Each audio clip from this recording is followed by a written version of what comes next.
Bismillah, kita jumpa lagi di Close Kupas Lewat obrolan santai bersama guru kita semua Ustadz Hipyandi Bastoni. Assalamualaikum Ustadz. Assalamualaikum warahmatullahi wabarakatuh. Gimana kabarnya Ustadz? Baik, alhamdulillah. Masya Allah, ini di awal puasa Ramadan ya. Mhm.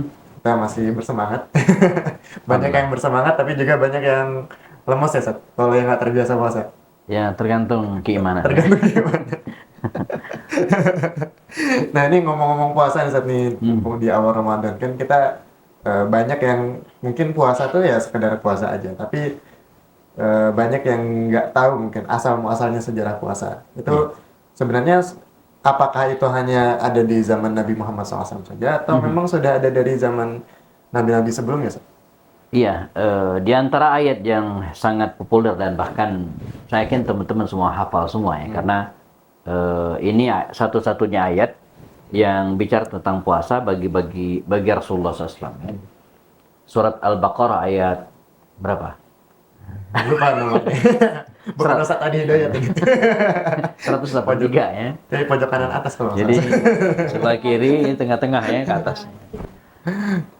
Ya ayyuhalladzina amanu kutiba alaikumusyamu kama kutiba alal ladzina min qablikum ya, la'allakum tattaqun. Jadi ya ayyuhalladzina amanu, wahai orang yang beriman, diwajibkan kepada kalian puasa kama kutiba alal ladzina sebagaimana diwajibkan kepada orang-orang sebelum kita. Artinya Berarti wajib ya Ustadz? iya, jadi sebelum Rasulullah, sebelum puasa Ramadan diwajibkan kepada Rasulullah ya, itu sudah ada puasa pada umat-umat sebelum beliau. Ini makna atau tafsiran ayat ini gitu ya. Dan ini clear, sepakat para ulama. Pertanyaan berikutnya adalah startnya dari kapan? Ya. Apakah dari Nabi Ibrahim, Nabi Ismail atau seterusnya? Nah, kerangka berpikirnya bahwa sebagian dari ibadah yang kita laksanakan ya, atau ibadah yang dilaksanakan di masa baginda Rasul itu adalah lanjutan atau punya kemiripan dengan ibadah yang dilaksanakan pada Nabi sebelumnya. Ya. Sholat bukan hanya di masa Rasulullah, tapi pada masa sebelumnya juga ada. Termasuk juga Gerakannya pun juga sama ya? Kenapa? Gerakan sholat pun juga sama? Tidak ada penjelasan. Tidak. Dan itu nggak penting. Jadi nggak penting kita mengetahui bagaimana gerakan sholat di masa Nabi Musa. Yang harus kita ketahui bagaimana gerakan sholat di masa Rasulullah. Karena itu yang kita Itu nggak penting ya. Ngabisin waktu ya. Nah, demikian juga dengan puasa ini, itu sudah ada sejak zaman Nabi Adam. Jadi Nabi Adam itu sudah diperintahkan oleh Allah SWT untuk melaksanakan puasa. Lanjut ke nabi-nabi seterusnya sampai kepada Rasulullah SAW. Ya. Nah, tinggal teknik pelaksanaannya. Ya, apakah sama persis atau tidak? Berarti tadi sudah ada dari zaman Nabi Adam, Ustaz? Sudah ada sejak zaman Nabi Adam. Begitu Nabi Adam turun ke muka bumi ini ya, dan hidup bersama dengan keturunan anak-anaknya, kepada mereka juga sudah diwajibkan berpuasa. Nah, tinggal teknisnya, apakah sebulan penuh atau hanya beberapa hari saja. Emang riwayat tentang hal ini emang bertebaran di beberapa buku, termasuk diantaranya dalam buku-buku Qasas al-Anbiya, cerita para nabi dan sebagainya. Yang sayangnya emang kisah-kisah ini berbaur dengan cerita-cerita Israeliat. Jadi tidak semua marfu, tidak semuanya sahih ya. Jadi hanya menjadi kisah yang sebagian ya bisa kita ambil dan sebagian lagi tidak. Cukup jadi informasi saja. Informasi saja ya. Misalnya dikisahkan bahwa Nabi Adam itu diperintahkan Allah SWT untuk puasa pada setiap bulan itu 3 hari. 3 hari. Yang mungkin hari ini kita kenal dengan puasa Ayyamil Bid. Oh, jadi itu asal puasanya dari sudah ada sejak zaman Nabi Adam AS. Bahkan ada juga cerita yang beredar ya. Dan ini lucu gitu ya. Jadi Nabi Adam dikisahkan turun dari muka bumi itu kulitnya hitam ya. Lalu turun ke surga gitu kan, mendarat di puncak Himalaya. Gosong. Nah, lalu diperintahkan untuk berpuasa pada hari-hari putih. Jadi setiap kali dia puasa badannya jadi putih. Tapi ini kisah yang la sanadalau, tidak ada sanadnya. Hanya cerita yang Israeliat tadi. Iya, hanya cerita yang beredar, tapi tidak bisa dijadikan sebagai landasan dalil, apalagi dijadikan pegangan oleh ibu-ibu kalau pengen putih puasa yang bisa saja. Jangan ya. Tidak bisa jadi landasan keimanan udah. Iya, jadi nanti dokter kecantikan nggak laku lagi. Jadi hanya informasi yang beredar masyarakat. Dan yang pasti sebagaimana ibadah yang lainnya, tidak disebutkan secara detail pelaksanaannya. Ya. Hanya bahwa Nabi Adam puasa, Nabi Idris, bukan Nabi Nuh juga berpuasa ketika turun dari kapal lautnya ya, kapal besar mendarat di Bukit Judi itu, beliau dalam keadaan berpuasa, yang disebut dengan puasa Asyura. Jadi belum mendarat itu pada tanggal 10 bulan Muharram. Berarti asal-muasal Asyura dari itu. Nah, ya salah satunya itu. Ketika sama seperti ketika Nabi datang ke Madinah Al-Munawwarah, Rasulullah melihat orang-orang Yahudi dan Nasrani itu puasa. Kata Rasul, kenapa itu orang puasa? Kata para sahabat, ya, orang Yahudi dan Nasrani, khususnya Yahudi berpuasa karena mereka meyakini bahwa tanggal 10 Muharram itu yaumun, hari di mana najallahu Musa. Allah menyelamatkan Musa dari kejaran Firaun. Begitu selamat, itu tanggal 10 Muharram. Fasoma Musa wa soma Banu Israil. Lalu Musa berpuasa dan Bani Israil juga puasa. Jadi mereka puasa pada tanggal 10 Muharram itu. Maka kata Rasul, anak haqqu bi Musa. Kita lebih berhak daripada Musa. Maka dari sejak itu Nabi berpuasa setiap tanggal 10 Muharram. Ya, meneladani ya, Nabi Musa alaihissalam ya, yang juga kata Rasul lebih berhak daripada orang-orang Nasrani, orang-orang Yahudi. Ada juga mengatakan, wallahu alam, ini cerita beredar dalam beberapa buku, Nabi Yunus alaihissalam setelah dikeluarkan di ikan. Ya, oleh ikan apa namanya? Ikan paus. Kenapa? Yang pasti bukan ikan mas kecil ya maksudnya. Bukan ikan lele. Al-hut ya, dalam Al-Qur'an al-hut ya. Atau ikan nun atau al-hut. Jadi ada dua, ashabul hut atau saibul hut ya, dan nun ya. Ikan besar lah, ikan paus di situ. Kemudian dimuntahkan itu ya. Ya, bahasa bagusnya dimuntahkan. Bahasa lainnya dilepeh. Hampir sama. Dikeluarkan ya. Nah, itu kon dalam keadaan berpuasa. Pada tanggal 10 Muharram puasa. Ada lagi mengatakan itu buka puasanya itu unik. Ini sunnah Nabi Yunus ini. Nanti kalau buka puasa pakai buka puasa ala Nabi Yunus. Tahu buka puasa pakai apa? Pakai labu. Nah, jadi ketika dia mendarat di pinggir pantai, jadi tubuhnya itu diselimuti oleh dedaunan labu dan dia makan buka puasanya pakai buah labu. Labunya sama satu dengan. Nanti kalau buka puasa kita masak bubur labu atau labu yang kuning. Dan kata Anas bin Malik, labu itu merupakan salah satu makanan kesukaan Rasul. Hanya kesukaan. Kita nggak mesti maksain suka labu, nggak. Kalau saya suka mie glosor daripada labu. Menggorengan tuh, pisang goreng lagi. Iya, pisang goreng itu. Nah, jadi Yunus juga berpuasa pada tanggal 10 bulan Muharram. Nanti kita lanjut lagi, ada kisah Nabi Daud alaihissalam, itu beda lagi. Nabi Daud itu puasanya 50-50. Oh iya. Sehari puasa sering. Sehari puasa. Ini habus siam kata Rasul. Puasa yang paling saya cintai, puasa sunnah itu adalah puasa Ayyamil Bid. Saya ingat beberapa teman itu. Atau yang Nabi Daud? Nabi Daud. Nabi Daud. Puasa selang-seling sehari. Ada teman cerita dia puasa Nabi Daud ya. Jadi Senin puasa, Selasa enggak. Rabu puasa, Kamis enggak. Setelah itu berhenti. Jadi cuman itu doang puasanya. Nah, kalau puasa Daud gitu kan gimana tuh? Kan Jumat kan nggak boleh berdiri sendiri. Jadi berarti pas Jumatnya ketemu Jumat libur gitu? Iya. Atau boleh kalau misalnya ya tergantung, kalau lagi memang jadwal puasa ya boleh puasa. Yang tidak itu kan nggak ada apa-apa, ujuk-ujuk puasa Jumatan, itu nggak boleh. Tapi kalau ada rangkaian yang lainnya, misalnya Kamis puasa, Jumat enggak, Sabtu puasa, kemudian Ahad enggak, Senin puasa, boleh. Jadi kalau misalnya puasa Daud tadi ketemunya di Jumat, boleh puasa, boleh puasa. Karena dia tidak itu ada alasannya gitu kan. Apa itu puasa Daud? Tapi kalau nggak ada alasan tiba-tiba puasa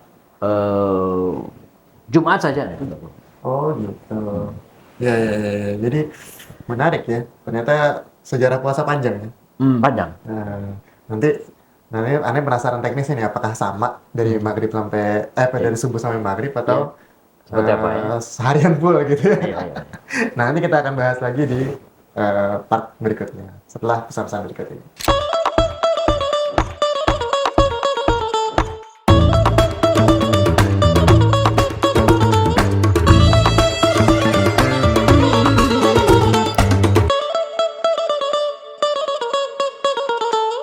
Nah, oke, Sat. Tadi itu kan kita udah bahas tentang sejarah puasa tuh dari Nabi Adam ternyata memang sudah ada gitu dari zaman Nabi Adam, bahkan Nabi Idris, Nabi Nuh, sampai Nabi Daud, sampai Nabi Ibrahim gitu.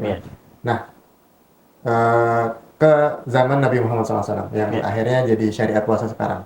Itu teknisnya apakah sama seperti zaman Nabi sebelumnya, atau memang ada perbedaan gitu? Ya, sebagaimana ibadah yang lainnya tidak sama persis gitu ya. Walaupun saya sampaikan lagi, sebagian puasa para nabi sebelumnya juga dilaksanakan di masa Rasulullah. Misalnya yang tadi itu kata Rasulnya, ahabus siyami ilallahi siyamu Daud. Puasa sunnah yang dicintai Allah adalah puasa Nabi Daud. Artinya Nabi juga melaksanakan puasa Nabi Daud. Puasa yang selang-seling ya. Juga puasa yang ayamil bid jadi sunnah bagi kita hari ini. Nah, Asyura juga. Cuman teknik pelaksanaannya itu sedikit berbeda. Misalnya, dalam riwayat katakan ketika Allah memberikan atau mewajibkan kepada kaum muslimin untuk melaksanakan puasa Ramadan, itu dalam riwayat, dan ini menjadi asbabun nuzul Al-Quran yang bicara tentang hal ini, mereka puasa dari pagi ada subuh gitu kan sampai maghrib puasa. Maghrib sampai isya buka. Nah, isya terus sampai sahur itu puasa lagi. Oh gitu. Awalnya begitu. Iya, dan itu banyak yang bablas. Termasuk cerita Umar itu. Ya, ada beberapa sahabat. Itu benar, cerita Umar itu. Iya, betul. Jadi bahkan ada beberapa sahabat yang saya dulu merasa aneh. Ini untuk yang 17 tahun ke atas barangkali. Jadi ada sahabat Nabi yang, mohon maaf, ba'da maghrib itu dia berhubungan dengan istrinya. Saya pikir, apa nggak ada waktu lain gitu? Karena mepet. Satu, mungkin bagi kita mepet ya. Di Indonesia mepet, tapi di Timur Tengah dalam musim-musim tertentu jarak maghrib dan isya itu panjang. Panjang ya. Kalau kita kan waktunya gitu-gitu cuma 1 jaman ya. Kalau di sana mungkin 1,5 jam, bahkan mungkin di musim panas itu maghrib dan isya itu panjang. Satu itu. Yang kedua, karena pada isya nggak boleh lagi. Maka kejar tayangnya di pada maghrib. Wallahu a'lam, mungkin itu penyebabnya. Karena memang ada riwayat. Jadi sahabat Nabi itu mendatangi melaksanakan kewajibannya sebagai suami itu pada maghrib. Itu yang Umar tuh bablas tuh benar tuh. Itu gimana? Bukan hanya Umar, beberapa sahabat Nabi yang kelewat gitu kan. Nah, maka turun firman Allah dalam surah Al-Baqarah itu bahwa tidak ada dosa bagi kalian ya untuk makan, minum dan seterusnya setelah Isya.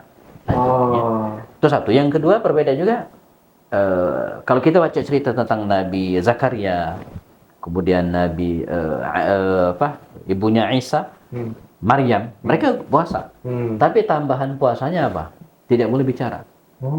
Ya. Lebih ekstrim lagi. Iya, falan ukallima yauma insiya kan begitu dalam Al-Qur'annya. Jadi saya hari ini tidak boleh ngomong gitu kan. Kenapa? Lagi puasa. Saya lagi puasa. Nah, kalau kita kan enggak. Iya. Jadi kalau puasa tidak boleh ngomong, wah kasihan para ustadz ya. ceramah. Jadi ada perbedaan-perbedaan seperti itu. Yang pasti begini. Syariat Islam itu kalau kita bandingkan dengan syariat para nabi sebelumnya, dia lebih mudah. Betul. Paling ringan sebenarnya. Paling ringan dan pahalanya lebih banyak. Masya Allah. Jadi lebih banyak. Termasuk puasa tadi itu. Saya nggak kebayang kalau kita melaksanakan puasa seperti puasa Nabi Daud. Repot kita. Selang-selingnya. Yang Senin Kamis saja banyak yang jarang, itu ya. Atau yang 30 hari saja dalam sebulan itu juga banyak yang bolong, gitu ya. Nah, tapi di masa Rasulullah diberikan banyak sekali kemudahan. Kita dianjurkan berpuasa dari pada subuh sampai maghrib, setelah itu full bebas. Bahkan sunnahnya kan takhir sahur, ya. Sahur itu diakhirkan sehingga peluang makan minum kita lebih banyak. Iya. Kalau sahur jam 2 tuh pagian sih. Ya, lapar lagi jam 4. Ya, tergantung kondisinya. Tergantung kondisinya. Kalau di Jepang, musim tertentu bisa jadi mereka sahurnya jam 2, karena subuhnya 3. Iya. Nah, lagi itu juga menjadi rasa syukur kita di Indonesia ya. Kita di Indonesia ini waktunya itu nggak ekstrim. Artinya apa? Pertengahan dan normal gitu ya. Coba kalau kita tinggal di beberapa negara barat yang memiliki 4 musim, kadang puasanya saya pernah ketemu dengan orang Jerman. Dia datang ke rumah. Panjang banget. Rumah ya. Dia cerita, saya puasa ini masih punya utang sekian belas hari. Gitu. Anda punya utang bilangnya. Kan udah lama musuh Islam ya kan. Orang nggak bayar. Saya nggak kuat katanya. Kenapa? Buka puasa jam 11 malam. Jadi cuma 2-3 jam puasa. Tapi sahurnya tetap jam 5 berarti di sana. Ya enggak, sahurnya ya kan Subuh. buka puasa jam 5, jam 11 malam 11 ya. Jam 2 itu udah Oh, persiapan subuh. malah jam 2? Iya. Oh, lebih jadi, awal lagi. jadi dia cuma 3 jaman Uh, makan minumnya gitu kan. Sisanya puasa. iya, iya, Jadi iya. 20 hampir 19 jam dia puasa. Saya nggak kuat katanya kan. Iya, iya, iya. Akhirnya beri batalin. Iya, iya. Nanti dia mau kodok kapan? Ketika musim dingin. Iya, iya. Di mana puasanya cuma 5 atau 6 jam. Dan boleh menurut Boleh. masyarakat setempat. Menurut Menurut ulama kiai setempat iya, boleh. iya. Jadi dia mengkodok entar kalau musim dingin.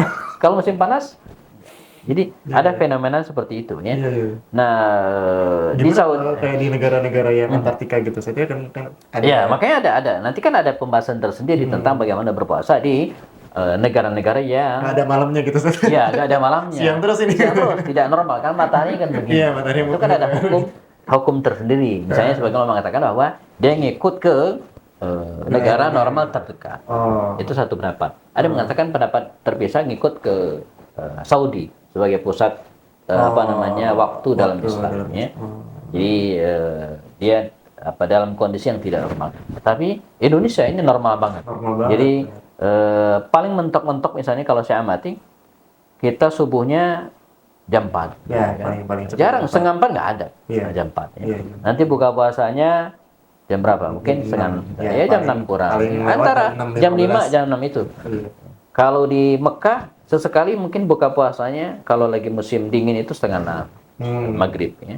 Nanti jam panas. setengah 7 atau jam 6 kurang, jam 6 itu subuhnya.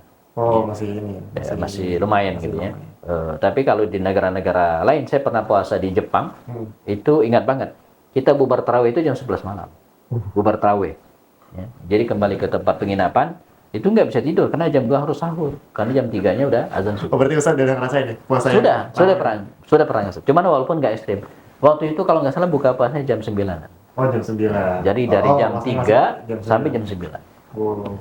Kita buka puasa jam 10 mulai Isya ya, kemudian tarawih jam 11 bubar tarawih. Tambah 3 jam lah Ustaz. Lumayan. Tambah 3 jam lumayan.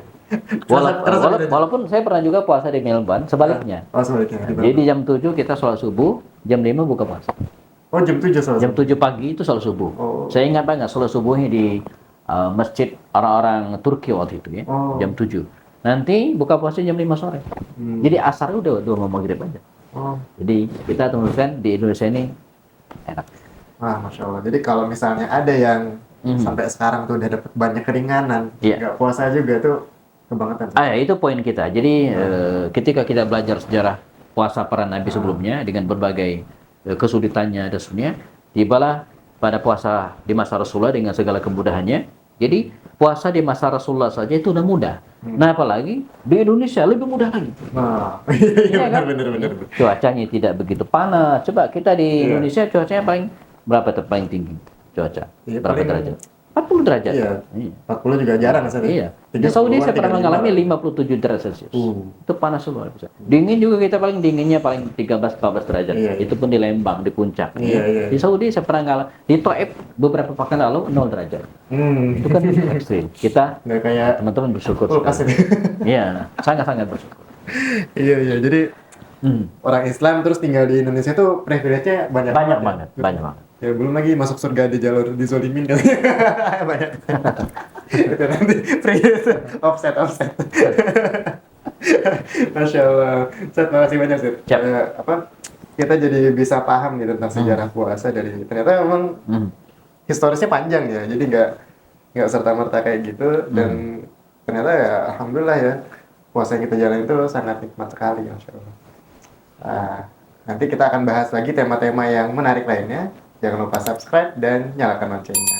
Sampai ketemu di podcast berikutnya. Syukran Ustaz, jazakumullah khair. Assalamualaikum warahmatullahi wabarakatuh. Waalaikumsalam warahmatullahi wabarakatuh.